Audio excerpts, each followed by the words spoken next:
So hello the high energy around me, कैसे हैं आप लोग सब। आप सभी का बहुत बहुत स्वागत है आपके अपने YouTube channel social science with Srishti ma'am में। तो भाई आज हम पढ़ने वाले हैं क्लास 10th का फर्स्ट चैप्टर हिस्ट्री का, ठीक है, the rise of nationalism in Europe.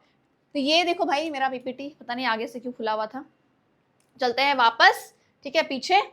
तो हमारा जो चैप्टर का नाम है the rise of nationalism in Europe. Nationalism यानी कि राष्ट्रवाद की भावना, देश प्रेम की भावना। नेशनलिज्म ये एक शब्द अपने आप में बहुत बड़ा मीनिंग रखता है बच्चों, बहुत ही बड़ा मीनिंग। आई होप दैट अगर आपने अभी तक चैनल को सब्सक्राइब नहीं किया है तो आप जरूर कर लेंगे। हम लोग बहुत ही मज़ेदार तरीके से क्लास 9th और 10th की सोशल साइंस पढ़ने वाले हैं, जिसमें कि क्लास 9th के मैंने कुछ चैप्टर्स अभी मतलब कि पढ़ा दिए थे, लेकिन वो पुराने थे, कोई बात नहीं, हम नया जब से सिलेबस आएगा तो शुरू करेंगे। क्लास 10th के मैंने ज्योग्राफी का और सिविक्स का क्लास ले लिया है, प्लेलिस्ट में आपको दिख जाएगा, आप जाके चेक कर लेना। और अभी हम पढ़ने वाले हैं the rise of nationalism in Europe. Europe देखो, इसका बेस जो है वो फ्रेंच रिवोल्यूशन से ही है गाइज। अगर आपने नहीं पढ़ा होगा बच्चों क्लास 9th का जो फ्रेंच रिवोल्यूशन, तो आपको समझ में नहीं आने वाला है। तो क्लास 9th में जब टीचर ने कहा था कि पढ़ ले बेटा पढ़ ले, नहीं तो क्लास 10 समझ नहीं आएगा, तो अब देखो यहाँ पे ध्यान से पढ़ेंगे हम लोग और समझेंगे इस चैप्टर को कि हमारा जो चैप्टर है the rise of nationalism in Europe, पूरे यूरोप की बात हो रही है, ठीक है। फ्रांस उस टाइम एक स्टेट था यूरोप का, अभी भी है, लेकिन यूरोप एक पूरा का पूरा कंटिनेंट है। तो we will talk about it कि भाई जो हमारा नेशनलिज्म आया था वो कैसे कैसे हुआ और क्या क्या चीजें बदली। यहाँ पे देखो पहला हमारा क्या है कि हम लोग इस चैप्टर में टॉपिक्स का जानेंगे। मैं हमेशा ये करती हूँ कि मैं टॉपिक लिख देती हूँ। जैसे कि हमारा पहला टॉपिक है, क्या है, utopian vision of Frederic Sorrieu. Utopian vision, utopian क्या होता है बताऊंगी आगे। एक ऐसी परिकल्पना, एक ऐसा कल्पना जो कि हकीकत में एग्जिस्ट नहीं करता है, हम उस बारे में पढ़ेंगे। उन्होंने एक 4 पेंटिंग का एक सीरीज बनाया था, उसके हम लोग एक पेंटिंग के बारे में पढ़ेंगे जो 1848 में बनाया था उन्होंने, the French revolution and the idea of nation. French revolution से जो आइडिया निकला था नेशन का, हम लोग उसको कंपेयर करके साथ में पढ़ेंगे। Okay, the making of nationalism in Europe. अब नेशनलिज्म इन यूरोप यानी कि वहां से जो आया नेशनलिज्म का, नेशन का भावना, वो पूरे यूरोप में कैसे गया, हम वो पढ़ेंगे। उसके बाद हम लोग इस 3rd यूनिट में 4 टॉपिक्स पढ़ेंगे, the aristocracy and the new middle class, what did liberal nation stands for, new conservation, ये सब पढ़ेंगे। द रेवोल्यूशनरीज पढ़ेंगे। उसके बाद फिर क्या है, the age of revolution in 1830 से 48 के बीच का पीरियड, ठीक है। रोमांटिक इमेजिनेशन पढ़ेंगे, नेशनल फीलिंग्स पढ़ेंगे, ठीक है। हंगर हार्डशिप क्या होता है, पॉपुलर रिवॉल्ट्स क्या कौन कौन से थे, फिर क्या है 1848 में रेवोल्यूशन एंड द लिबरल्स क्या होता है। उसके बाद फिर क्या है the making of Germany and Italy. हम लोग इस चैप्टर में जर्मनी और इटली को बनाएंगे, ठीक है, कि जर्मनी कैसे बना, इटली कैसे बना, उस सब चीजों को देखेंगे, ठीक है। फिर विजुअलाइजेशन ऑफ नेशन क्या होता है and nationalism in and imperialism. ये हम इस चैप्टर में पूरा का पूरा टॉपिक्स है जिसको हम लोग कवर करने वाले हैं। बहुत ही मजा आने वाला है। ये चैप्टर जनरली क्या होता है, लोगों को बहुत डराता है कि भाई ये कैसा चैप्टर, इतना बड़ा। उस दिन तो क्लास 9th में हमने तो फ्रांस के बारे में पढ़ लिया था, डरते डरते इतना। अब भाई यूरोप, पूरे के पूरे यूरोप के बारे में कैसे पढ़ेंगे। तो बच्चा बस थोड़ा सा ध्यान देना, आधे घंटे का या 40-40 मिनट का 2-3 क्लास लूंगी और मैं खत्म कर दूंगी। तो देखो भाई, पहला जो हमारा जो चैप्टर होता है वो शुरू होता है इस पेंटिंग से। किससे शुरू होता है, इस पेंटिंग से, जो कि बनाया था फ्रेडरिक सरियू ने। कब बनाया था, इन्होंने बनाया था 1848 में। हाय हाय छुप गया ये तो, ठीक है, 1848 में उन्होंने बनाया था। इस पेंटिंग को जरा ध्यान से देखो। इस पेंटिंग को डिस्क्राइब करने भी आ सकता है क्वेश्चन में कि भाई जो फ्रेडरिक सरियू का जो पेंटिंग था उसको डिस्क्राइब कर, जो उन्होंने 1848 में बनाया था। 1848 को थोड़ा सा याद कर लो, क्योंकि इस टाइम लाइन से हम लोग चीजें को रिलेट करके पढ़ेंगे। जैसे फ्रेंच रिवोल्यूशन क्या हुआ था, 1789 में हुआ था। डेट्स आई गेस आपको याद होगा, जुलाई का टाइम था, तो उस टाइम हुआ था। और यहाँ पे हमने ये सारी चीजों को पढ़ना है कि भाई 1848 के टाइम पे क्या क्या चीजें आई थी और कैसे कैसे थी। तो चलो हम लोग इस पेंटिंग को थोड़ा देख लेते हैं बढ़िया से। तो ये पेंटिंग है ना, यूटोपियन विजन है। अब यूटोपियन विजन क्यों बोलते हैं भाई, तो यूटोपियन विजन वो होता है कि ऐसी परिकल्पना, ठीक है, जो हकीकत से उसका कोई वास्ता ना हो। यहाँ पे वो बताया गया है कि उन्होंने एक पेंटिंग बनाई थी जिसमें कि यहाँ दिख रहा है, आपको दिख रहा होगा कि हम लोग पहले पढ़ लेते हैं। उसका देखो क्या है, the people of Europe and America, man and women of all the ages and social classes, marching ठीक है, इन अ लॉन्ग ट्रेन, लंबे कतार में क्यों में लोग चल रहे हैं, offering homage to Statue of Liberty, Statue of Liberty को होमेज दे रहे हैं, क्या कर रहे हैं, स्टैचू ऑफ लिबर्टी को होमेज दे रहे हैं, स्टैचू ऑफ लिबर्टी को होमेज दे रहे हैं और वहां से पास कर रहे हैं। स्टैचू ऑफ लिबर्टी जो है एक हाथ में टॉर्च ऑफ इनलाइटमेंट पकड़ी हुई है और एक हाथ में क्या पकड़ी हुई है, चार्टर ऑफ राइट्स, ठीक है, मतलब कि मैन का, आदमियों का राइट्स का चार्टर पकड़ी हुई है।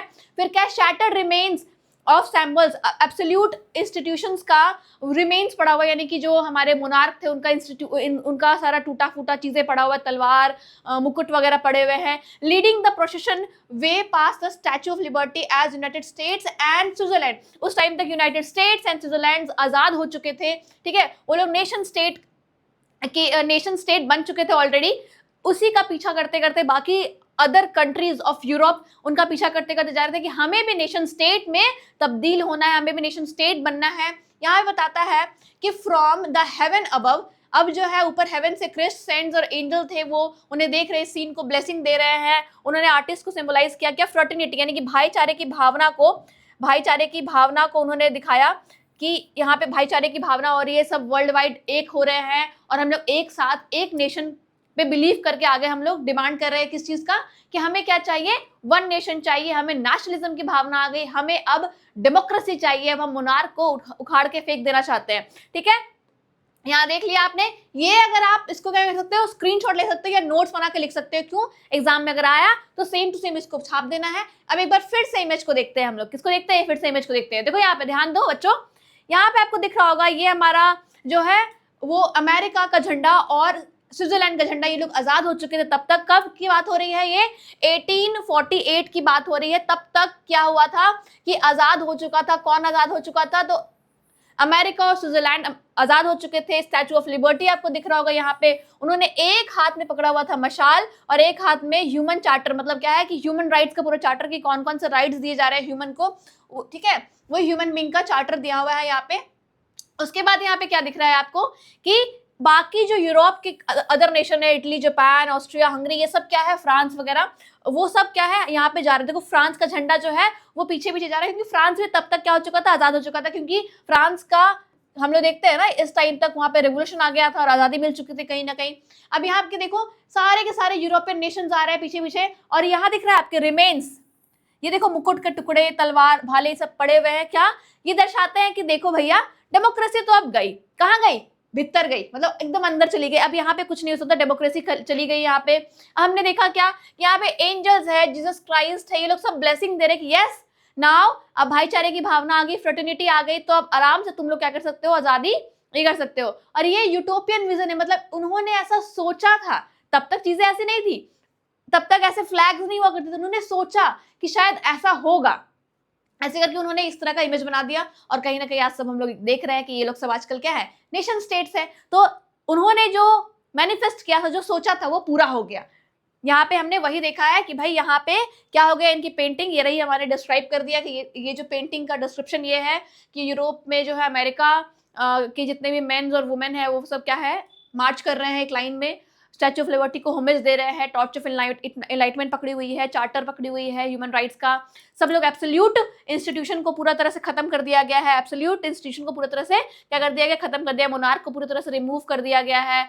फिर लीडिंग वहां पे क्या और लोग सब लोग चले आ गए हैं स्विट्जरलैंड और अमेरिका को देखते हुए कि हमें भी क्या चाहिए, आजादी चाहिए, नेशन स्टेट चाहिए। ऊपर आसमान से, हेवन से ब्लेसिंग दे रहे हैं जीसस क्राइस्ट वगैरह लोग कि ठीक है तुम लोगों ने बहुत अच्छा काम किया है, ये बहुत अच्छी चीज है, हम लोग सबको एक हो जाना चाहिए, वन नेशन स्टेट होना चाहिए। अब यहाँ पे क्या बोल रहा है ना, the end result of these changes was emerged of the nation state. अब इन सारे जो चेंजेस हुआ था ना, इन सारी चीजें, जब हम लोग दूसरे पेज में आएंगे तो देखेंगे कि इनका जो एंड रिजल्ट था वो क्या था, नेशन स्टेट को बदल देता है। ठीक है, पहले क्या होता है ना बच्चे, यहाँ ध्यान दो कि जब हम लोग यहाँ पे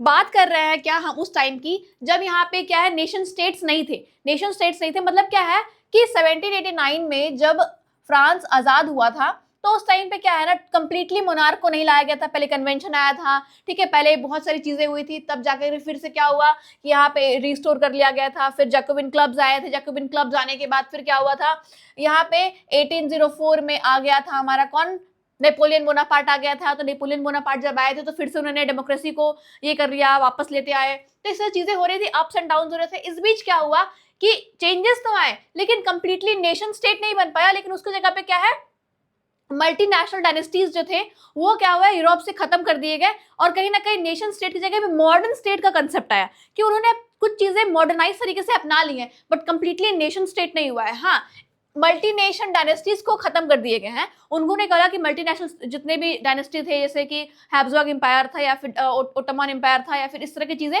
जो एम्पायर्स थे वो खत्म कर दिए गए थे और नेशन स्टेट की कंसेप्ट को डेवलप कर दिया गया था।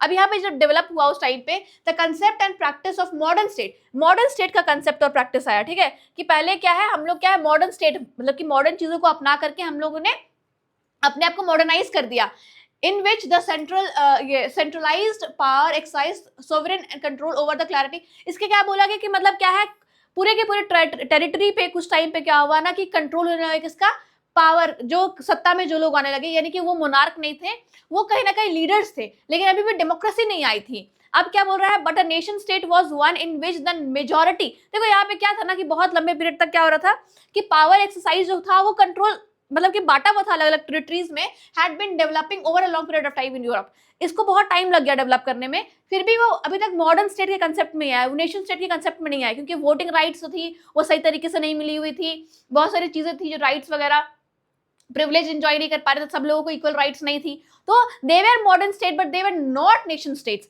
अब यहाँ पे क्या बोल रहा है, but a nation state was one in which the majority of its citizens and not only its rulers come to develop a sense of common identity and shared history or descent। क्या बोल रहा है इसमें कि modern state होना और nation state होने में फर्क क्या है, कि देखो जैसे इंडिया के लोगों ने स्ट्रगल किया और ब्रिटिश से स्ट्रगल किया और क्या हो गया, हम लोगों ने बताया ना कि हिंदू मुस्लिम सिख ईसाई हम लोग सब है भाई भाई, तो वो जो एक साथ का कंसेप्ट है ना कि हम लोग साथ हैं, वो होता है नेशन स्टेट। मतलब हम लोग अलग अलग रिलीजन से अलग अलग डायलेक्ट्स बोलते हैं, अलग अलग भाषा, अलग अलग खान पान, अलग अलग जगह से होते हैं, उसके बावजूद हमारा कॉमन एनिमी कौन था, एक था ब्रिटेन, और हम सब ने अपने अपनी विभिन्नताओं को साइड रखते हुए एक साथ लड़ाई करके क्या हुआ था, इंडिया एज अ नेशन को हम लोग रिप्रेजेंट किए थे और अंग्रेजों को भगाए थे। वहां पे भी यही सेम था कि अगर तुम्हें नेशन स्टेट बोलना है तो नेशन स्टेट मतलब क्या होना चाहिए कि तुम्हारा एक कोई रूलर नहीं होना चाहिए, पहला बात। तो दूसरा क्या, तो उन लोग के अंदर राष्ट्रवाद की भावना आनी चाहिए। कैसे, come to develop sense of common identity, कि हम लोग सब क्या है, एक है,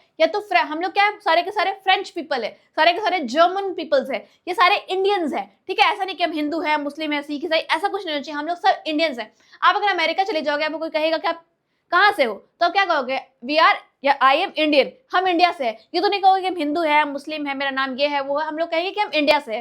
तो ये जो इंडिया से है या इंडिया की भावना ही आ गई, यही हम कहते हैं नेशन स्टेट या फिर नेशनलिज्म की भावना आ गई। समझ में आ गया बच्चों ये आपको। अब हम चलते हैं आगे। अब यहाँ पे क्या बोला जा रहा है, अब जैसे कि what is a nation state, तो देखो वही बताया मैंने कि नेशन स्टेट क्या होता है, एक शेयर हिस्ट्री होता है। मतलब क्या हम लोग का एक कोई शेयर हिस्ट्री होगा, सेंस ऑफ कॉमन आइडेंटिटी, हम लोग सब क्या है, इंडियंस, हम लोग सब क्या है, भारतीय, हम लोग ऐसा बोलेंगे। कॉमन स्ट्रगल, कॉमन स्ट्रगल हम लोग का होगा कि भाई हमने क्या क्या आजादी दिलाई।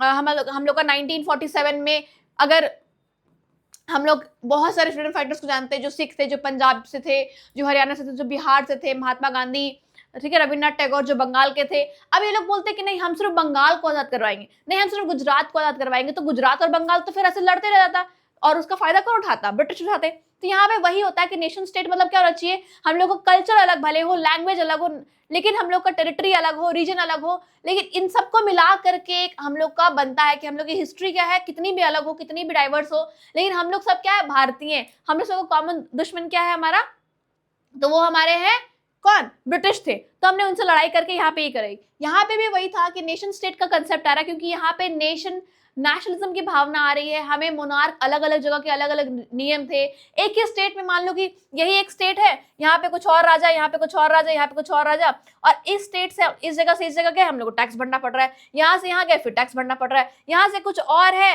नाप तोल का तरीका, यहाँ पे कुछ और है नाप तोल का तरीका। अब इंडिया में तो क्या, आप कहीं भी चल जाओ, 1 रुपए का वैल्यू 1 रुपए ही रहेगा, 5 रुपए का वैल्यू 5 रुपए रहेगा। हाँ, हो सकता है कि चीजें थोड़ी बहुत ऊपर नीचे हो, लेकिन दाम फिक्स होता है। अब अगर आप सोना गुजरात में खरीदो या फिर दिल्ली में खरीदो या रांची में खरीदो, प्राइस तो सेम ही रहेगा, क्योंकि वो एक फिक्स प्राइस है। तो यहाँ पे इस तरह की चीजें आ गई कि हम लोग एक ही देश में रहने के बाद भी इतना इतना डाइवर्सिटी है, तो ये गलत बात है, हमें सबको एक होना पड़ेगा। और वहीं से कंसेप्ट आया नेशन स्टेट का। वहीं से क्या कंसेप्ट आया, नेशन स्टेट का। तो नेशन स्टेट क्या है, क्लियर हो गया होगा आई होप आप लोगों को। अब हम आगे पढ़ेंगे। देखो एक बहुत बड़ा ही, ठीक है, हमारे एक ड्विक मेटरनिक चचा थे, उन्होंने एक बहुत कंसेप्ट अच्छा दिया था, when France sneezes the rest of Europe catches a cold. ये एक बहुत अच्छी लाइन है जो ड्विक ने कहा था, ठीक है। ये the French revolution and the idea of nation का जो हम लोग कंसेप्ट पढ़ते हैं, तो इनका हम लोग ये पढ़ते हैं, ये कोट क्यों बोला जाता है। ये एक बड़ी मजेदार कहानी है कि जैसे ही फ्रांस को, मतलब फ्रांस जीतता है तो सर्दी पूरे यूरोप को लगती है। मतलब कि फ्रांस में नेशनलिज्म की भावना आई थी और वही भावना पूरे के पूरे यूरोप में स्प्रेड हुई धीरे धीरे करके। जैसे सर्दी बुखार जुकाम होता है ना कि फैलता है, वैसे इन्होंने बोला। लेकिन इसका मतलब ये थोड़ी कि कोई नेगेटिव चीजें थी तो अच्छी थी ना, कि अच्छी चीजें थी कि नेशनलिज्म की भावना पहले फ्रांस में फिर धीरे धीरे यूरोप में फैली। अब यहाँ पे देखो हमने क्या देखा है कि जब ये टॉपिक हम लोग पढ़ते हैं the French revolution and the idea of nation, तो एक क्वेश्चन अराइज होता है, हो सकता है कि ये क्वेश्चन आपके एग्जाम में फॉर्म हो जाए कि how did French revolution spread nationalism. French revolution ने नेशनलिज्म को फैलाया कैसे, कैसे हुआ ये सब कुछ।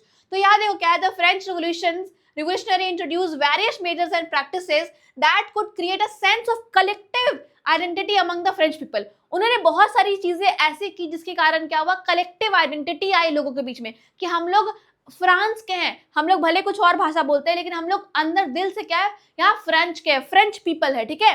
यहाँ पे the idea of la patrie, fatherland and le citizen emphasis. अब देखो यहाँ पे दो तरह के आइडियाज बहुत निकल के आए थे। जैसे हम लोग इंडिया बोलते हैं ना, इंडिया में हम लोग क्या, इंडिया हमारा मातृभूमि है, हम लोग की यहाँ पे हम लोग जन्मभूमि है, मातृभूमि है, कर्म भूमि है। तो ये वैसे यहाँ पे क्या हुआ, एक आइडिया डेवलप कराया कि ला पैट्रीज। ला पैट्रीज मतलब क्या है कि पितृभूमि है हमारी। फ्रांस को कहा गया कि पितृभूमि है। अब ये कोई नहीं कहेगा मैम, ठीक है, हम लोग उसको मातृभूमि क्यों नहीं कहते, पितृभूमि क्यों कहे। उनका ऐसा आइडियोलॉजी था कि उन्होंने पितृभूमि माना, पिता की, हमारे पिता की भूमि है, हमें यहाँ पे रहना है, हमें यहाँ पे करना है, हमें यहीं पे सर्व करना है, ऐसी भावनाएं उत्पन्न हुई। ले सिटोयन, अब हम लोग क्या है, हमारे पितृभूमि है तो हम लोग क्या है वहां के सिटीजन, जैसे हम लोग क्या बोलते हैं, हम लोग सब क्या है, भारत माँ के बच्चे हैं, हम लोग भारतीय हैं, हमारे अंदर मातृभूमि की बहुत ज्यादा प्रेम है। जैसे वंदे मातरम या हमारा जो जनगण मन अगर चलता है तो हम लोग सब एकदम एक हो जाते हैं, तुरंत कोई कहीं भी हो तुरंत खड़ा हो जाता है कि नहीं हमारे तो राष्ट्रगान चल रहा है, हमें खड़ा होंगे हम। तो इस तरह से वैसे क्या हो गया, बहुत सारे आइडियाज, बहुत सारे कंसेप्ट डेवलप किए गए और लोगों में एकता की भावना, फ्रेटर्निटी की भावना, भाईचारे की भावना लाई गई। जैसे कि हमने पहले बताया है कि बहुत सारे आइडियाज जो है वो इंडिया में भी आए, ठीक है। इक्वालिटी, फ्रेटर्निटी एंड लिबर्टी के जो थॉट थे वो इंडिया में भी जम करके राजा राम मोहन रॉय और, ठीक है, टीपू सुल्तान के द्वारा। तो ये सारी चीजें क्या हुई, इसी के लिए बोला गया, जब आपको बोला जाएगा ना कि क्यों फ्रांस ने या कौन से मेजर्स लिए थे, तो ये था एक, मतलब कि मान लो कि ला पैट्रीज आता है क्वेश्चन, ठीक है, कि ला पैट्रीज क्या है, तो फादरलैंड, मतलब कि फीलिंग ऑफ फादरलैंड, ये हमारा क्या पितृभूमि है। या ले सिटिजन क्या होता है, तो सिटीजन, हम लोग सब क्या एक सिटीजन है फ्रांस के। तो ये क्वेश्चन आता है बच्चों, और ध्यान में रखना है कि आपको ये क्वेश्चन अगर आएगा तो आपको आंसर करना है। अब यहाँ पे वही हो गया। अब यहाँ French revolution and the idea of nation में हम लोग पढ़ेंगे एक और सवाल जो बहुत बेहतरीन आता है, क्या है, what measures and practice to create collective identity. हमने तो देख लिया कि कलेक्टिव आइडेंटिटी फॉलो कर रहे हैं वो लोग, लेकिन क्या कर रहे हैं, कौन सी चीजें कर रहे हैं। स्क्रीनशॉट ले लो, मैं अब भी बोल रही हूँ कि ये क्वेश्चन आएगा तो आपको इस तरह से लिखना है कि ये सारी चीजें हो रही थी। क्या हो रही थी भाई, तो स्टेट जनरल, देखो पहले इलेक्शन हुआ कैसे थे इलेक्शन में भाई, कि एक्टिव सिटीजन्स, उन लोगों को बोला गया कि वो लोग एक्टिव सिटीजन जो होंगे वो पार्टिसिपेट करेंगे। अब अगर आप लोगों को याद नहीं है तो फिर आप लोग की पिटाई लगेगी। एक्टिव सिटीजन्स क्या होता है, मैंने बहुत अच्छे से पढ़ाया हुआ है, या आप खुद जब क्लास 9th में हो तो आपके टीचर्स ने पढ़ाया होगा। एक्टिव सिटीजन्स वो हो गए those people who have right to vote, जिनको की वोट देने का अधिकार था। क्या था, वोट देने का अधिकार था उनको। एक्टिव सिटीजन्स वो हो गए जिनको की वोट देने का अधिकार था, और उस असेंबली का नाम रख दिया गया द नेशनल असेंबली। था ना हमारा national assembly. Homework, national assembly कब बना था, जल्दी करो कमेंट करके बताओ। अब क्या है, बहुत सारे न्यू हाइम्स लिए गए, ओथ लिए गए, ठीक है, मार्टियर्स कमेंडमेंट्स हुए, जितने भी नेशन स्टेट, जितने भी मतलब कि ऑल नेशन स्टेट को क्या है, ऑल इन वन ऐसा करके मतलब कि नेशन स्टेट बनाया गया। A centralised administrative system was put place and is formulated uniform law for citizen. मतलब क्या है, एक ही नियम कानून होगा जो सभी सिटीजन्स को मतलब मानना होगा। बहुत सारे मतलब कि ऐसे ऑथ लिए गए कि भाई हम लोग सर मैडम नहीं बोलेंगे, मतलब कि वहां पे चीजें चेंज हो गई, हम लोग सब क्या है सिटीजन्स है वहां के। इस तरह की चीजें क्या हुई उन्होंने अपनाई है। मैं इसको बहुत डेप्थ में नहीं पढ़ा रही हूँ, रीजन है क्योंकि आपने क्लास 9 में फ्रेंच रिवॉल्यूशन बहुत अच्छे से पढ़ा है। इसको अगर हम पढ़ाएंगे बहुत डेप्थ में तो हम जो आगे चीजें पढ़ने वाले हैं वो समझ नहीं आएगा। इसको एक रोड मैप की तरह पढ़ो, क्लास 9 में आप पढ़ के आ चुके हो तो ये सारी चीजें बस रिकॉल करो कि हाँ ये सारी चीजें पढ़ी थी हमने। फिर यहाँ पे क्या बोला जा रहा है, internal custom duties and dues were abolish and uniform system for weight and measures was adapted. बहुत अलग अलग जो वेट सिस्टम था उसको चेंज करके एक वेट सिस्टम लेकर आया गया। फिर जितने भी कस्टम ड्यूटीज थी उसको अबॉलिश कर दिया गया था, यूनिफॉर्म सिस्टम आया था वेट के लिए, मेजर्स के लिए। उसका क्या है, रीजनल डायलेक्ट्स, सबसे इंपॉर्टेंट बात कि रीजनल डायलेक्ट्स याद रखो। बहुत सारी अलग अलग भाषा की जगह पे क्या है, सबको डिस्करेज किया गया कि नहीं रीजनल डायलेक्ट्स नहीं बोलना है, क्या बोलना है, सबको फ्रेंच बोलना है। सबको कौन सी भाषा बोलनी है, फ्रेंच भाषा बोलनी है। और यहाँ पे क्या बोला गया कि फ्रेंच जो है अब क्या है, French was spoken and written in Paris, और उसको पेरिस में ये इसको पेरिस में बोला गया become a common language for the nation. याद रखो कि पेरिस में ये फैसला हुआ, ठीक है, फ्रांस की जो राजधानी थी पेरिस, वहां पे ये फैसला हुआ कि हम लोग सब क्या है, फ्रेंच है, तो हम लोग फ्रेंच भाषा ही बोलेंगे और दूसरे जितने भी डायलेक्ट है वो नहीं बोलेंगे। हालांकि अगर इंडिया में ये हो जाए तो मारामारी हो जाएगा क्योंकि हम गुजराती बोलते हैं, बंगाली बोलते हैं। अगर आप झारखंड चले जाओगे, झारखंड में जितनी भाषाएं हैं भाई, मैं तो पागल हो गई थी जान के। खोटा है, नागपुरी है, बहुत तरह की अलग अलग भाषा है वहाँ पे। हम खुद बिहार में है तो मैथिली है, मगधी है, बहुत सारी भोजपुरी है। तो अगर एक ही स्टेट में इतनी भाषा बोली जा रही है और सबको बंद करके बोला जाए एक भाषा बोलो, तो शायद हमारे इंडिया में काम नहीं चलेगा, यहाँ काम चल जाएगा। तो हम फ्रांस के एस्पेक्ट से बात करते हैं, तो फ्रांस में चीजें मतलब कि हो रही थी कि फ्रेंच भाषा में कि बोला गया कि अगर फ्रेंच भाषा हम लोग बोलेंगे तो राष्ट्रवाद की भावना आएगी, हम लोग सब एक है इस बात की भावना आएगी। तो यहाँ पे क्या बोला गया कि फ्रेंच भाषा को दिया गया कि आप हम लोग सब क्या फ्रेंच बोलेंगे, जितने भी रीजनल डायलेक्ट्स है उसको डिस्करेज किया गया। अब आता है हम लोग नेपोलियन बोनापार्ट के बारे में। तो नेपोलियन बोनापार्ट के बारे में अगर हम नहीं पढ़ेंगे फ्रेंच रिवॉल्यूशन के बारे में तो समझ लो कि फ्रेंच रिवॉल्यूशन कंप्लीट ही नहीं हुआ है। क्लास 9 का जब हम लोग पढ़ रहे थे तो हमने जो कंक्लूजन वाले पार्ट में पढ़ा था कि 1804 में हमारे नेपोलियन भाई साहब आए थे और 1815 में वाटरलू के युद्ध में ये मारे गए थे और उनकी जो खत्म हो गया था इनका सत्ता। यहाँ पे हम ये देखेंगे कि जब यहाँ नेपोलियन की बात होती है तो नेपोलियन ने क्या किया भाई। नेपोलियन तो अपने आप को बोलता है कि हम तो मॉडर्नाइजर थे, हम तो मॉडर्नाइज कर दिए। लेकिन उन्होंने मॉडर्नाइजर मतलब कि एडमिनिस्ट्रेटिव वे में बहुत सारा काम किया, लेकिन डेमोक्रेसी को पूरी तरह से खत्म करके वापस मोनार्क लेते आए वो। ठीक है, कैसे हुआ ये,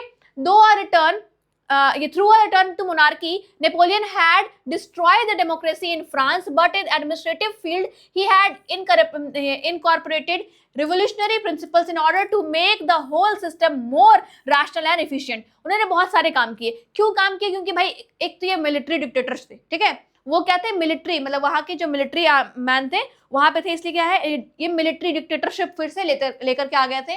इन्होंने फ्रांस के लिए बहुत अच्छे काम किए, मॉडर्नाइज तरीके से काम किए, लेकिन डेमोक्रेसी को पूरी तरह से खत्म कर दिया। अब इन्होंने किया क्या था भाई, कैसे खत्म कर दिया डेमोक्रेसी को। तो देखो यहाँ पे क्या है, जो नेपोलियनिक कोड है, नेपोलियनिक कोड बहुत इंपॉर्टेंट टॉपिक है, एग्जाम में डायरेक्ट क्वेश्चन आता है और हम लोग नेपोलियनिक कोड बोलते तो हमें याद आ जाता है। लेकिन अगर बोल देना कि सिविल कोड ऑफ 1804, अगर हमें क्वेश्चन में बता दे कि सिविल कोड क्या होता है तो फिर हो जाएगा हमने सिविल कोड तो पढ़ा ही नहीं है मैडम।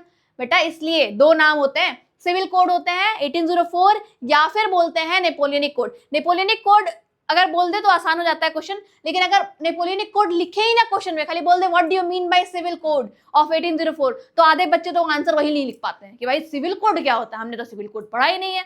पर सिविल कोड क्या है या नेपोलियनिक कोड क्या है, तो हम लोग देखते हैं कि नेपोलियन द्वारा कौन कौन से मेजर्स लाए थे, उन्होंने क्या क्या चेंजेस लाए थे, हम उस बारे में पढ़ेंगे। क्या है हमारा, did away with all privileges based on birth, उन्होंने सारे प्रिविलेजेस बाय बर्थ को खत्म कर दिया। फिर क्या है यहाँ पे, एस्टैब्लिश इक्वालिटी बिफोर लॉ, उन्होंने इक्वालिटी लाया कि कोई अमीर कोई गरीब नहीं, कोई राजा का बेटा नहीं, कोई ये नहीं, सब लोग क्या, हम लोग सब क्या इक्वल है, किसके आगे, लॉ के आगे, हमारे कानून के संविधान के आगे। Secure the rights of property, अब क्या है, right to property, right to property जो है हमारा, उन्होंने राइट टू प्रॉपर्टी को सिक्योर किया कि राइट टू प्रॉपर्टी होगी हमारे पास। इन्होंने बताया this code was exported by to the regions under the French control, और ये फ्रेंच कंट्रोल के अंदर, मतलब समझ लो एक बहुत बड़ा चार्टर जैसा हो गया कि सब लोग उसको मानने लगे। इवन कि जहां जहां मतलब कि नेपोलियन ने जीता टेरिटरीज, वहां पे उन्होंने ये सेम चीजें लागू कर दी। अब हम आगे देखेंगे क्या है, ये क्वेश्चन इंपॉर्टेंट है इसलिए मैं बोल रही हूँ बार बार कि इसको देख लो अच्छे से। अब यहाँ देखो हम लोग पढ़ेंगे in the Dutch Republic, in Switzerland, in Italy and Germany. अब जो हम लोग नेपोलियन जो फ्रांस के लिए नियम लाया था वो सारे नियम यहाँ भी लाने लगा, लेकिन क्या दूसरे जगह पे ये सब चीजें एक्सेप्टेबल थी? अब यहाँ पे क्या बोला है, Napoleon simplified administrative divisions, abolishes the feudal system, freed peasants from serfdom and manorial dues. अब क्या बोल रहा है इसमें, जो नेपोलियन भाई साहब थे हमारे, उन्होंने क्या किया, इन सारी जगहों को जीता। जीतने के बाद उन्होंने क्या किया कि उन्होंने बोला कि एडमिनिस्ट्रेटिव डिवीजन जो है वो सिंप्लीफाई कर दिया, हर जगह जगह के अपने अपने रिश्तेदारों को बिठा दे कि तुम यहाँ बैठ जाओ, तुम वहां बैठ जाओ। और फ्यूडल सिस्टम, सामंतवादी व्यवस्था को तो खत्म कर दिया, लेकिन अपना ही कुछ कंसेप्ट ला दिया। ठीक है, सामंतवादी सिस्टम जो बाकी राजाओं को चल रहा था उसको खत्म कर दिया फ्यूडल सिस्टम को, और अपना कुछ सिस्टम ये चालू कर दिए। अब अब पीजेंट्स को क्या कर दिया, दे दी आजादी कि भाई जाओ, तुम्हारे जितने भी जो ड्यूज थे वगैरह सब खत्म, तुम आजाद से तुम जितना तुम्हें काम करना है करो, फिर से उन लोगों के पे जितना भी कर्ज वर्ज था वो सबसे तुम आजाद हो गए फ्यूडल सिस्टम से। शहरों में क्या हो रहा था, तो गुइल्ड रिस्ट्रिक्शन वे आर रिमूव्ड, जितने भी गुइल्ड, अब देखो गुइल्ड रिस्ट्रिक्शन क्या होता है भाई, गुइल्ड रिस्ट्रिक्शन क्या होता है हमने देखेंगे कि गुइल्ड रिस्ट्रिक्शन होता है मतलब कि व्यापार में जितनी भी रिस्ट्रिक्शन है, जैसे मान लो कि तुम्हें बोला जाए कि सब्जी तुम एक पर्टिकुलर एरिया है इस पे तुम दुकान नहीं लगा सकते हो, या फिर ये कर दो कि तुम ये पर्टिकुलर अनाज नहीं ग्रो कर सकते हो, तो मतलब कि जितनी भी रिस्ट्रिक्शन थी वो क्या हो गई, रिमूव कर दी गई। जितने भी पीजेंट्स थे, वर्कर्स उनके ऊपर कि आप इस तरह की रिस्ट्रिक्शन जो है वो आप उससे आजाद हो गए। फिर क्या है, ट्रांसपोर्टेशन एंड कम्युनिकेशन सिस्टम में भी बहुत इंप्रूवमेंट लाया।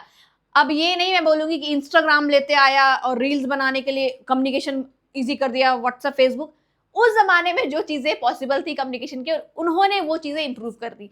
Peasants, artisans, workers and new businessman enjoyed the new found freedom. बड़ा एंजॉय कर रहे थे वो लोग, क्योंकि बताया ना गुइल्ड रिस्ट्रिक्शन रिमूव हो गया था, तो सबसे ज्यादा खुशी पीजेंट, आर्टिशंस और वर्कर्स को ही होंगे, बिजनेसमैन को होंगी। उन्होंने बहुत ज्यादा फ्रीडम और प्रिविलेज एंजॉय किया कि चलो बहुत अच्छा काम कर रहा है, अरे भाई क्या कितने अच्छे भाई साहब है नेपोलियन भाई साहब, उन्होंने कितना अच्छा काम किया, ऐसे करके सब लोग खुश हो रहे थे। पर क्या लगता है ये खुशी कब तक होगी? अब देखो जो रिएक्शंस क्या हो सिटीजन्स का, पहले तो उन लोगों ने बहुत एक्सेप्ट किया कि हाँ भाई बड़ा अच्छा काम कर रहे हैं, लेकिन जैसे जैसे समय बीतता गया सबको ऐसा लगा कि नहीं, नेपोलियन जो है वो अब अपना खुद का राजतंत्र शासित करना चाहता है, अब वो डेमोक्रेसी को खत्म ही कर रहा है पूरी तरह से। कैसे हुआ भाई, the reaction of local population of France rules were mixed, बहुत मिक्स्ड फीलिंग था, मतलब अच्छा भी हो रहा है बुरा भी हो रहा है, कुछ समझ नहीं आ रहा है वाला सिटिंग इन द फेंस वाला सिचुएशन था कि ठीक है या ठीक नहीं है, ऐसे करके वो लोग कंफ्यूज थे, मिक्स्ड फीलिंग था। Initially in many places such as Holland, Switzerland, जितनी भी जगह है, ब्रुसेल्स वगैरह सब जगह पे क्या है ना कि फ्रेंच आर्मीज को बहुत अच्छे से वेलकम किया गया कि हाँ भाई आओ, तुम हमारे यहाँ आओ और हमें क्या करो, दिलवा दो आजादी। ठीक है, हमें क्या करवा, हमें क्या दिलवा दो आजादी, तुम तो बड़े अच्छे हो, तुमने तो फ्रांस में बहुत सारे अच्छे काम किए, अब हमें भी करो। अब फ्रेंच आर्मीज को क्या हुआ, वेलकम्ड एज, ठीक है, हार्बिंगर्स ऑफ लिबर्टी। अब हार्बिंगर्स ऑफ लिबर्टी क्या होता है भाई, मतलब क्या कहते हैं इसको, आजादी के अग्रदूत, मतलब क्या थे वो, अग्रदूत माना गया कि भाई आप लोग तो दूत है, बहुत अच्छे, भगवान सीधा मतलब मसीहा है, भगवान के भेजे हुए दूत है, वो माना उन्होंने कुछ। लेकिन जैसे जैसे समय बीतता गया, अब जैसे समय बीता फिर क्या हो गया, लोगों की भावनाएं चेंज हो गई। The initial enthusiasm soon turn to hostility. देखो जैसे जैसे समय बीता लोगों में जो है आक्रोश की भावना उत्पन्न होने लगी, दुश्मनी की भावना उत्पन्न होने लगी कि भाई ये तो तुमने बड़ा गंदा किया, बहुत गलत काम कर रहा है तुम नेपोलियन, तुम सही काम नहीं कर रहा है। अब ऐसा क्यों फीलिंग आया, ऐसी भावनाएं आई ही क्यों, बड़ा तो अच्छा अच्छा काम कर रहा था नेपोलियन, फिर ऐसे क्यों सोच रहे थे लोग, तो कहीं क्यों सोच रहे थे, क्योंकि इंक्रीज टैक्सेशन, सेंसरशिप वापस से लगा दिया, फोर्स, अब देखो सबसे बड़ा है ना कि फोर्स कर रहा है क्या कि तुम फ्रेंच आर्मीज में भर्ती हो जाओ, ठीक है, फ्रेंच आर्मीज में भर्ती हो जाओ। अब तुम ये बताओ, अगर मैं आपको कहूंगी कि तुम्हें बास्केटबॉल खेलना तो बड़ा अच्छा लगता है बेटा, तुम अपनी स्कूल से को रिप्रेजेंट ना करके तुम दूसरे स्कूल को रिप्रेजेंट करो, तुम खेलो बास्केटबॉल ही लेकिन तुम दूसरे स्कूल को रिप्रेजेंट करो, तो क्या आप करेंगे? अगर आपको अच्छा भी लगता है तो लगेगा कि भाई हम अपने स्कूल के अगेंस्ट कैसे खेले, हम दूसरे की टीम में कैसे जाके शामिल हो जाए। या फिर यूं मान लो कि मैं यूं बोलूं कि जो विराट कोहली है वो आरसीबी छोड़ के दूसरे की टीम में खेले, उसको मतलब बोले विराट कोहली को कि आरसीबी छोड़ दो और तुम मुंबई इंडियंस की तरफ से खेलो, तो क्या होगा, कभी खेलेगा वो? नहीं खेलेगा ना भाई। वैसे यहाँ पे वही सिचुएशन थी कि अगर वो इंसान स्विट्जरलैंड का या होलैंड का या ब्रुसेल्स का है या ठीक है वार्साओ का है, तो वो क्यों फ्रेंच आर्मी ज्वाइन करे, वो अपने देश की आर्मी ज्वाइन करेगा ना। अब इंडिया का आदमी को बोलेगा पाकिस्तान की टीम से करो, मारा मारी हो जाएगा लेकिन कोई खेलेगा नहीं। वैसे यहाँ पे हो रहा था, जबरदस्ती भर्ती कराया जा रहा था फ्रेंच आर्मी से, जो पीपल नहीं चाहते थे, लोग नहीं चाहते थे। लोग चाहते थे कि हम अपने देश को सर्व करें, ना कि हम क्या करें, फ्रेंच की आर्मीज को सर्व करें, फ्रेंच पीपल को सर्व करें। ठीक है, अब यहाँ पे देखो फिर से हम लोग ये करेंगे कि अभी ये सारी चीजें जो हो रही थी, क्यों हो रही थी यहाँ पे, तो जो मेटरनिक ने बोला था कि when France sneezes the rest of Europe catches cold, अब इसका रीजन ये यहाँ पे है, the making of nationalism in Europe. मैंने उस लाइन को यहाँ पे इसलिए रखा था क्योंकि अब हम पढ़ने वाले हैं कि making of nationalism in Europe. अब देखो भाई, नेशनलिज्म अपने आप में क्या है, एक आइडियोलॉजी है, एक क्या है, आइडियोलॉजी है। नेशनलिज्म क्या है, एक आइडियोलॉजी है। मैंने बार बार बताया है, जहां भी ये LISM, ठीक है, ISM लग जाएगा, ये क्या हो जाएगा, एब्स्ट्रैक्ट नाउन बन जाता है, यानी क्या है, भावना बन जाती है, ये कनेक्ट मतलब आइडियोलॉजी बन जाती है, सोच बन जाती है। और ये कैसी भावना है, देश प्रेम की भावना है, देश प्रेम की भावना है। अब देखो पूरे के पूरे यूरोप की बात हो रही है, यहाँ पे बड़ा अच्छा लाइन लिखा हुआ है, mid 18th century Europe you will find that there were no nation states as we know them today. जो हम जान रहे हैं कि आज जो नेशन स्टेट्स है, ठीक है, इटली, जर्मनी, फ्रांस, पहले नहीं थे। मिड 18th सेंचुरी की बात हो रहा है। अब जब मैं मिड 18th सेंचुरी की बात बता रही हूँ तो मैं सेंचुरी के बारे में पहले बता चुकी हूँ कि 1700 से लेके 1800 के बीच का बात हो रहा है, 1700 से लेके 1800 की बात हो रहा है। और मिड क्यों बोल रहा है, मतलब 1750 से लेके 1800 के बीच का बोल सकते हैं, मिड 18th सेंचुरी की बात चल रही है यहाँ पे। अब यहाँ पे क्या बोल रहा है, अब देखो ये एक इमेज देखो आप, अरे भाई सॉरी, देखो ये रहा हमारा उस वक्त का यूरोप, जहां पे हम देखेंगे इटली है, फ्रांस है, स्पेन है, ऑस्ट्रियन एम्पायर है, प्रूशिया है, हंगरी है, ओटोमन एम्पायर है, रशियन एम्पायर है, स्वीडन है, नॉर्वे है, इस तरह के यूनाइटेड किंगडम है। ये सारे क्या है, ये उस टाइम के एज ऑफ नेशनलिज्म, मतलब नेशनलिज्म की ओर बढ़ रहे थे, नेशन स्टेट्स बने नहीं थे सारे के सारे। ठीक है, nationalism rise across Europe, nationalism की भावना उत्पन्न होना शुरू हो गई थी। People demand liberty and rights, सबने क्या हुआ था कि मतलब लिबर्टी और उसका राइट्स मांगने लगे थे कि हमको अपना अपना राइट्स दो, हमें अपना राइट्स चाहिए, आज़ादी है, भाईचारे की भावना है, हम क्या हो गए, सब एक होना चाहते हैं, हम नेशन स्टेट्स बनना चाहते हैं। तो उस वक्त का ये है। तो उस वक्त जो हम ये फ्रांस देखते हैं, उस वक्त नेशन स्टेट जैसा कुछ नहीं था। उस वक्त क्या था, चीजें इतनी अच्छी नहीं थी।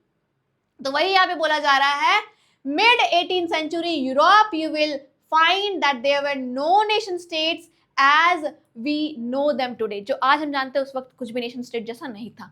अब यहाँ पे क्या है, the aristocracy and the new middle class. अब एरिस्टोक्रेसी हमारा जो इसके बाद का जो टॉपिक है 2.0 जो है हमारा है, मतलब 2.1, वो क्या है हमारा, the aristocracy and the new middle class. अब एरिस्टोक्रेसी कौन थे, क्लास 9th में पढ़ के आए हो। न्यू मिडिल क्लास हम लोग क्लास 9th फ्रेंच रिवॉल्यूशन में पढ़ के आए हैं। क्या है यहाँ पे, तो एरिस्टोक्रेसी क्या था, socially and politically the dominant class on the continent. Aristocracy तो आप लोगों को पता है, एरिस्टोक्रेट्स लोग थे जो हाई प्रोफेशनल लोग थे। जो एरिस्टोक्रेट्स थे वो लोग क्या थे, सोशली बहुत ज्यादा डोमिनेट करते थे, सोशली भी और पॉलिटिकली भी बोल सकते हैं हम लोग। Members of class United by the common way of life that cut across the religion division. क्या बोल रहा है कि इन लोगों ने क्या किया था ना, common way of life that cut across the regional division.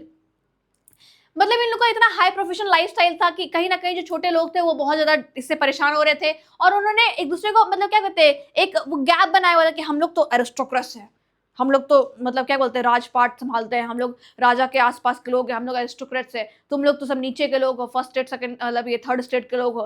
First state second state वाला याद है कंसेप्ट कि भूल गए।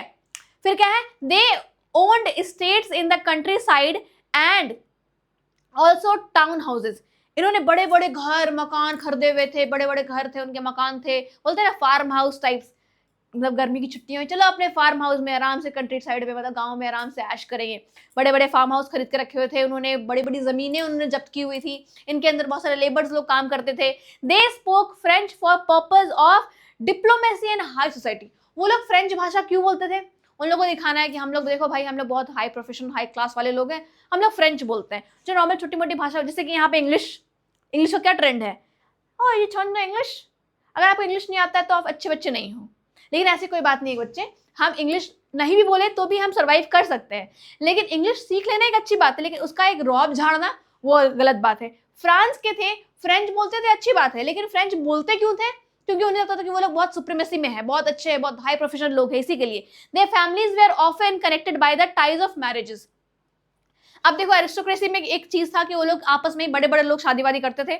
जैसे कि अगर हम लोग देखें तो किसका शादी हुआ था, लुई 16 का शादी हुआ था ना ऑस्ट्रियन प्रिंसेस मैरी एंटोनियट से, क्योंकि वो लोग वो राजा था और उन प्रिंसेस जो थी वो क्या थी, ऑस्ट्रियन प्रिंसेस थी, तो प्रिंस और प्रिंसेस को शादी हो गया। तो ऐसे वो लोग क्या होता जनरली कहते बड़े बड़े राजा लोग और बड़े बड़े एरिस्टोक्रेट्स थे आपस में शादी के बंधन से जुड़े रहते थे ताकि वो लोग हाई क्लास को मेंटेन कर सके, कोई भी छोटे मोटे लोगों से शादी नहीं करता था। अब ये तो हो गया हमारा, आगे देखिए अब यहाँ पे क्या है हमारा, इमेज देख लिया हमने, न्यू मिडिल क्लास। तो न्यू मिडिल क्लास क्या थे भाई, जो इमर्ज हो रहे थे इंडस्ट्रियलाइजेशन में। New social groups come into beginning, a working class population, a middle class made up of industrialist, businessman and professionals. अगर आपने क्लास 9th में बढ़िया से पढ़ा होगा तो हमने एक पूरा सेक्शन पढ़ा था द ग्रोइंग मिडिल क्लास, ठीक है, एनविजेजेस एंड एंड ऑफ प्रिविलेजेस। तो वही भी हमने ये पढ़ा था कि कैसे लोग अलग अलग जगह व्यापार जा करके व्यापार करने की वजह से एक मिडिल क्लास इमर्ज हुआ, पढ़ लिख गए और उन्होंने फिर मांग की डेमोक्रेसी और आज़ादी की। वही है मिडिल क्लास लोग जिन्होंने बिजनेस किए, ओवरसीज ट्रेड किया, ठीक है, ओवरसीज ट्रेड करके इंडस्ट्रियलाइज को ये किया, बिजनेसमैन बहुत बड़े बड़े बिजनेसमैन बने, या प्रोफेशनल जो अच्छे खासे पढ़ लिख गए थे, उन्होंने एक मिडिल क्लास ग्रुप को डेवलप किया जिन्होंने अपनी मांगे रखना शुरू कर दी। ठीक है, ये थे हमारे दो सोशल ग्रुप्स। अब क्या है, what did liberal nationalism stands for. अब क्या है कि लिबरल नेशनलिज्म स्टैंड मतलब किस चीज के लिए करता है, क्या है भाई इसका मीनिंग। तो देखो यहाँ बता देती हूँ बच्चों, फिर मैंने बताया नेशनलिज्म, देश प्रेम की भावना, आइडियोलॉजी। अब यहाँ पे हम लोग बात करेंगे कि ये जो हुआ चीजें, for the new middle classes liberalism stood for the freedom for individual and equality of all before law. सबको चाहिए था क्या, आजादी। हमें क्या चाहिए, आजादी। बंद पिंजड़े में कैद होके कोई नहीं रहना चाहता है, पैसा कम कमा लेंगे लेकिन हमको चाहिए क्या, आजादी। क्यों चाहिए भाई, इनका लिबरलिज्म का मतलब ही है, उन्होंने क्या माना है कि हमें क्या चाहिए, फ्रीडम चाहिए, चाहिए क्या, आजादी, और क्या चाहिए, इक्वालिटी बिफोर लॉ। हम लोग सब क्या है, इक्वल है, किसके आगे, कानून के आगे। कोई एरिस्टोक्रेसी, कोई एरिस्टोक्रेट या कोई मोनार्क हम पे रूल नहीं कर सकता, हमें सिर्फ डेमोक्रेसी चाहिए, ऐसा उन्होंने करना शुरू कर दिया। Since the French revolution liberalism had stood for the end of the aristocracy and clerical privileges, a constitution and representative government through parliament। क्या बोला है कि एरिस्टोक्रेसी को तो खत्म कर ही दिया, प्लस क्या है, जितने भी क्लर्जिकल मतलब क्लर्गी मतलब जो लोग थे, नोबिलिटी क्लर्गी जितने भी लोग थे, उनके प्रिविलेजेस को भी खत्म कर दिया गया और गवर्नमेंट लाई गई कैसी, पार्लियामेंट की, वाला पार्लियामेंट के थ्रू गवर्नमेंट होगा, जो था ना नेशनल असेंबली बना था। अब क्या है, emphasis the concept of government by concern. अब क्या बोला गया कि हमें कैसा गवर्नमेंट चाहिए, जो जनता के कंसर्न से बना हो, जनता के वोट देकर के बना हो। अब यहाँ पे लेकिन दिक्कत क्या है, equality before the law did not necessary stands for universal suffrage. अब देखो यूनिवर्सल, अब देखो सफरेज क्या होता है, राइट टू वोट। मतलब क्या है, जैसे कि हमने देखा सब कुछ तो ठीक था लेकिन राइट टू वोट अभी भी लोगों को नहीं मिला हुआ था। तो इसका मतलब इक्वालिटी बिफोर लॉ तो है, लेकिन ये जरूरी नहीं है कि सबको इक्वल वोटिंग राइट्स मिल जाए। जैसे क्या है कि वोटिंग राइट्स तो यहाँ सब कुछ चल रहा था, ये लोग सब नेशन स्टेट भी बन गए, लेकिन जैसे फ्रांस की बात है, फ्रांस तो नेशन स्टेट काफी जल्दी बन गया था, लेकिन फिर भी वुमेन्स को राइट कब मिले थे वोटिंग के, 1946 में। अब बताओ जरा कि क्या ये इक्वालिटी बिफोर लॉ कंप्लीटली था, नहीं था। क्यों, क्योंकि भाई हमें यूनिवर्सल सफरेज यानी कि वोटिंग राइट्स नहीं मिले थे ना वुमेन्स को। वुमेन्स भी तो एक मेजॉरिटी पार्ट करती है ना, मतलब एक बहुत बड़े पॉपुलेशन का बहुत बड़ा हिस्सा है। वुमेन्स को जब वोटिंग राइट्स मिले ही नहीं तो इक्वालिटी बिफोर लॉ कैसे हो गई, इक्वालिटी बिफोर लॉ है लेकिन ये इसको छोड़ करके, यूनिवर्सल सफरेज को छोड़ करके, वोटिंग राइट्स को छोड़ करके बाकी सारे राइट्स मिले हुए। लेकिन बच्चा, वोटिंग राइट्स भी हमारा एक बहुत बड़ा लीगल राइट है, हम लड़कियों को भी वोट देने का उतना ही अधिकार जितना कि लड़कों को है। ये बात मतलब कि उन लोगों के समझ में आने में इतना वक्त लग गया। ठीक है, समझ में आ गया चीजों को कि आप बस इस चैप्टर को मतलब समझ लो कि ये वाला जो पार्ट है हम लोग सब रिवीजन कर रहे हैं किस चीज का, क्लास 9th में जो हमने पढ़ा था चीजों को। तो मतलब समझ लो कि पूरा का पूरा फ्रेंच रिवॉल्यूशन को शॉर्टकट में बताया जा रहा है। उस टाइम तो सिर्फ फ्रेंच के बारे में, फ्रांस के बारे में पढ़ना था, अभी तो इटली जर्मनी बहुत के बारे में पढ़ना है, अभी तो हमने इटली बनाना है, जर्मनी बनाना है, तो थोड़ा जल्दी करेंगे। अब यहाँ पे क्या बोल रहा है, देख इकोनॉमिक स्फीयर, हम लोग उसी पेज में आके पढ़ते हैं। इकोनॉमिक स्फीयर क्या था, कैसे कि मतलब कि इकोनॉमी और डेवलप हुई, तो फ्रीडम ऑफ मार्केट को फ्रीडम दो और ज्यादा। Abolition of state imposed restriction on the movement of goods and capital। मतलब क्या है कि एक ही स्टेट्स में अगर हम लोग को मूवमेंट चाहिए गुड्स का, तो उसको जो रिस्ट्रिक्शन है उसको हटाओ। जैसे कि मान लो मैंने बताया था ना कि ये हमारा स्टेट है, यहाँ पे एक है, दो है, तीन है, अलग अलग जगह है। मान लो हमें यहाँ से मूव करना है यहाँ, तो हमें टैक्स वगैरह देना पड़ता था गुड्स के मूवमेंट के लिए, और हर जगह के अपने अपने अलग अलग नियम और कानून थे। उन सबको क्या करो, खत्म करो। वही है ना, abolition of state imposed restriction on the movement of goods and capital. Goods और कैपिटल का जो मूवमेंट है उसमें जो है ये जो टैक्स इम्पोज होता है उसको पहले एकदम खत्म करो। German speaking region in the first half of the 19th century. अब देखो ये तो हो गया हमारा German speaking region in the first half. एक कम्युनिटी, एक सोसाइटी जैसा बनाई, उस सोसाइटी का नाम क्या था, ज़ोल्वरीन। अब क्या है, इन 1834 अ कस्टम यूनियन, एक कस्टम यूनियन बनाया गया, इसको हम लोग क्या कहे, ज़ोल्वरीन कहे। याद रखना, आता है एग्जाम में कि व्हाट इज ज़ोल्वरीन, तो आपको बताना है बढ़िया अच्छे से। ठीक है, ज़ोल्वरीन बनाया गया, was formed at the initiative of Prussia joint to most of the German states. अब इन्होंने क्या किया, क्यों किया था भाई, क्यों बनाया था, तो एबोलिशन ऑफ टैरिफ बैरियर्स, जितने भी टैरिफ बैरियर्स उन्होंने रिमूव करने के लिए इस ज़ोल्वरीन को बनाया था। Reduce the number of currencies from over 30 to 2, लगभग 30 करेंसी थी वहां पे, 30 करेंसी को उन्होंने ड्रॉप करके क्या बोला कि सिर्फ 2 करेंसी रहेगी, कन्वीनियंस के लिए, कि भाई 30 अलग अलग करेंसी रहेगी तो अलग अलग टैक्स, अलग अलग करेंसी। जैसे मान लो कि एक यहाँ पे हमने 5 रुपए का वैल्यू जो है वो कहाँ है, 10 रुपए है। अब भाई हम उतने का गुड्स लेके जाने उतना टैक्स भर रहे हैं, तो भाई हमें कितनी दिक्कत होगी। और ऐसे कर करके 30 अलग अलग करेंसीज थी, तो इसको क्या किया गया, बोला गया कि अलग अलग करेंसीज नहीं रहेगी, एक ही 2 करेंसी रहेगी, सिर्फ 2 ही में ट्रेड करना है, 2 में सब कुछ होगा। इस तरह के ज़ोल्वरीन ने नियम कानून बनाया। The creation of a network of railway, सोचो उस टाइम तक रेलवे का भी डेवलपमेंट हो गया था। फर्दर स्टिमुलेटेड मोबिलिटी, काफी अच्छी मोबिलिटी हो गई थी। Harnessing economic interest to national unification, जब ट्रांसपोर्टेशन इजी बन जाएगा, अब जैसे रेलवेज है, बहुत लार्ज नंबर ऑफ गुड्स को यहाँ से वहाँ ट्रेवल कर सकता है, तो एकोमोडेशन इजी हो गया हमारा, हम आराम से यूज कर सकते हैं उसको, ट्रांसपोर्टेशन कॉस्ट कम लगेगा, टाइम बचेगा। इस तरह से क्या हो गया, उन लोगों ने यूनिफाई कर लिया बहुत सारी चीजों को, मॉडर्न चीजें अपना ली। और ये किया किसने, तो हम लोग का जो जर्मन स्पीकिंग जो लोग थे वो लोग ज़ोल्वरीन बनाए। कब बनाए थे, 1834 में बनाया उन्होंने। और कस्टम, बहुत सारे custom tariff barriers, custom duty वगैरह कम किए गए, अलग अलग स्टेट में जो अलग अलग ड्यूटीज लगते थे उसको खत्म कर दिया गया। 30 करेंसीज चलती थी उसको 2 करेंसी बना दिया गया। तो इस तरह की चीजें उन्होंने काम की और बहुत ही अच्छे से रेलवेज का डेवलपमेंट हुआ, मोबिलिटी आसान हुई, चीजों का ट्रांसपोर्टेशन ईजी हुआ। इस तरह की चीजें क्या हुई, करने लगे वो लोग। और यहाँ पे हम, तो आई होप कि यहाँ तक चीजें आपको बहुत अच्छी समझ में आ गई होगी। ये पूरा रिवीजन था कहीं ना कहीं किसका, फ्रेंच रिवॉल्यूशन का। और कुछ पार्ट हमने कि कैसे कैसे यूरोप में अब नेशनलिज्म की भावना उत्पन्न होना शुरू हो गई। कल हम पढ़ेंगे अ न्यू कंजर्वेशन आफ्टर 1815। हाँ, 1815 के बाद का जो सीन है वो वाला चीजें पढ़ेंगे हम लोग। 1815 के टाइम का जो पीरियड है उसके उस पीरियड को हम लोग पढ़ेंगे। अभी तक हमने 1834 में आ गए, लेकिन उसके बाद 1815 के पहले मतलब क्या चीजें थी वो सारी चीजों को हम लोग पढ़ेंगे। और इसमें शायद 2 टॉपिक और बचे, उसके बाद हम लोग आगे 3rd टॉपिक पे मूव करेंगे। देखो चैप्टर थोड़ा सा लंबा है और काफी सारी चीजें मिक्स है, क्योंकि हम फ्रांस की जब पढ़ाई कर रहे थे तो सिर्फ फ्रांस पढ़ रहे थे, अब हम लोग यूरोप, पूरे के पूरे यूरोप के बारे में पढ़ रहे हैं, तो अभी चीजें और थोड़ा सा कंफ्यूजन होंगी।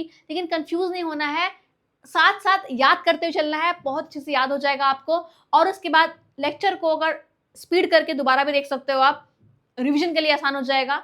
और कैसा लगा क्लास कमेंट में जरूर बताना। मिलते हैं कल दूसरी क्लास में, तब तक के लिए बाय बाय। पढ़ते रहो, चैनल को सब्सक्राइब कर दो और अपने भाई बहन को भी भेज दो कि भाई अब आ गई सृष्टि मैम, जो क्लास 9, 10th का हिस्ट्री, सिविक्स, ज्योग्राफी सब खत्म कर देगी स्टोरी की फॉर्म में, और आपको साथ साथ पढ़ाते पढ़ाते याद भी करा देगी। चले मिलते हैं फिर नेक्स्ट क्लास में।